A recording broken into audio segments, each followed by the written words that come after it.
pas de société romaine sans son nombre important d'esclaves. Ils n'ont jamais été aussi nombreux à Rome au 1er siècle avant notre ère, au temps de Spartacus.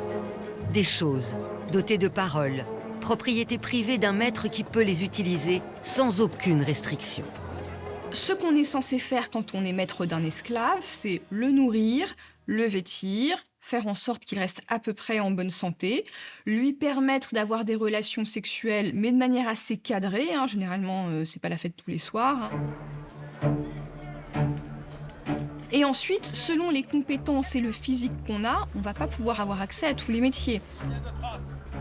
Tous ne sont pas du tout traités de la même manière. On a des esclaves urbains, des esclaves domestiques, qui vivent en ville, dans la maison de leur maître, et qui sont relativement bien traités. Ce n'est pas du tout le cas à la campagne, où là, on a des esclaves qui sont vraiment condamnés à vivre dans des conditions absolument atroces. À l'extrémité de la chaîne, il y avait ceux qui étaient condamnés aux mines. Et on savait que l'espérance de vie était au maximum quelques mois. Si l'esclave décide de s'enfuir parce qu'il n'en peut plus de son état et qu'on le reprenne, le châtiment est abominable. Généralement, on va commencer par le battre parce qu'il l'aura bien cherché. Et dans certains cas, on va pouvoir le brûler au fer rouge avec une mention particulière, esclave en fuite. Ensuite, on pourra éventuellement lui mettre un collier métallique avec une plaquette. On peut dire, si je m'enfuis, ramenez-moi à telle adresse, exactement comme on le fait parfois aujourd'hui avec les chiens. Et la condamnation, en général, pour les esclaves qui se sont révoltés, c'est la crucifixion. Possession d'heureux propriétaires romains, les esclaves comme Spartacus n'ont qu'un espoir, l'affranchissement.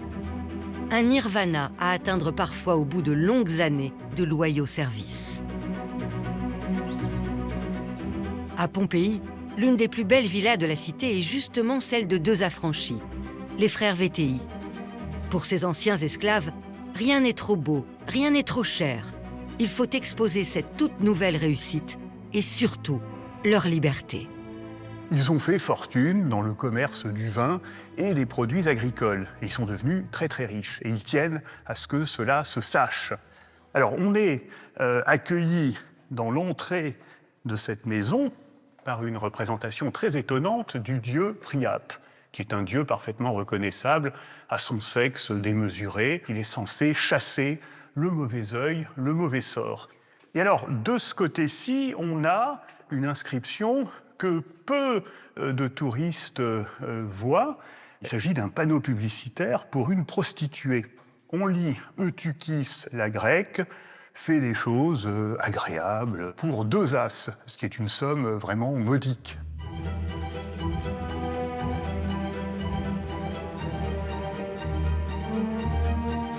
Nous sommes ici dans l'une des plus belles pièces de cette riche demeure des Vétii. L'ensemble de la pièce est tapissé de fresques.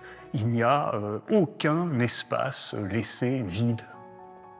Pour ces affranchis, on a sans doute ici une forme de revanche. On est ici dans la partie de la maison qui était réservée aux esclaves. Il y a très peu de décoration.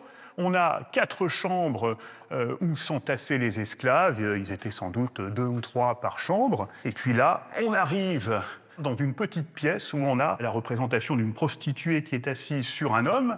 Elle pratique la pose dite du cheval érotique, Equus eroticus en latin.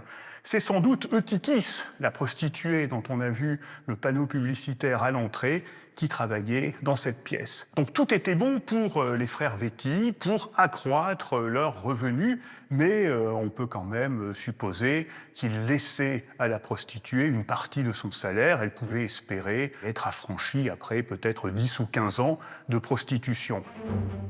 Ce qui n'est absolument pas le cas de Spartacus quand il est mis en vente sur le marché de Rome. Il sait qu'il est condamné à la gladiature, c'est-à-dire à une mort plus ou moins imminente. En sursis, après avoir été vendu pour un bon prix sur le marché de Rome, Spartacus et sa compagne sont donc emmenés à une centaine de kilomètres près de Naples, dans le fameux Ludus de Capoue. Cette école de gladiature, célèbre dans toute la République, est située au pied du Vésuve. Capoue, c'est une ville qui est riche. On parle des délices de Capoue, d'ailleurs. C'est une province romaine extrêmement florissante. Les pentes du Vésuve sont connues pour être très fertiles. Il y a de la culture partout, il y a beaucoup de vin, il y a beaucoup de céréales, il y a des arbres fruitiers. C'est quasiment un Éden. Capoue est la ville par excellence, certainement une des villes de la République romaine les plus connues, les plus fameuses pour ses écoles de gladiateurs et ses combats.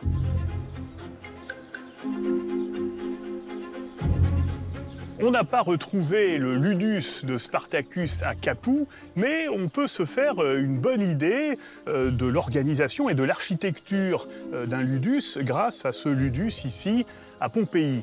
On a au centre une vaste esplanade où il n'y avait pas d'herbe à l'époque, mais du sable. Le sable se disait arena en latin, c'était une arène. C'est là que s'entraînaient les gladiateurs.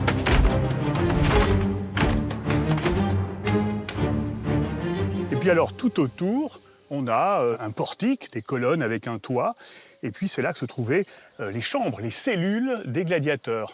Les gladiateurs étaient 2 par cellule.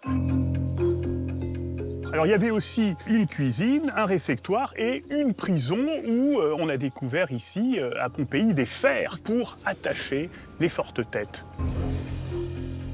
Le ludus, c'était une entreprise importante. Il n'y avait pas que les gladiateurs. Il y avait aussi tout un personnel, 10 ou 15 personnes. On avait un médecin, un masseur qui était chargé d'enduire d'huile le corps des gladiateurs. Il y avait aussi des entraîneurs.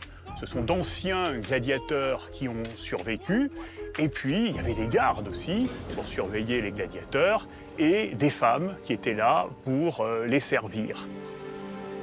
Elles doivent servir à la cuisine et puis aussi certainement au plaisir de la chair. On peut imaginer qu'elles peuvent servir de motivation, de récompense, parce que c'est bien beau de combattre, il faut aussi avoir une autre motivation simplement que de sauver sa peau. Dans cette école de gladiature, les journées se suivent, immuables. Tout est prévu pour faire de ces athlètes comme Spartacus des combattants hors pair, à commencer par les repas. Contrairement à ce qu'on pensait, les gladiateurs n'étaient pas des dévoreurs de viande rouge. C'étaient au contraire des gens qui mangeaient des sortes de bouillies, faites à base d'orge, à base de blé, à base de pois chiches, et qui buvaient une boisson constituée à base de cendres, de façon à amener du calcium et du magnésium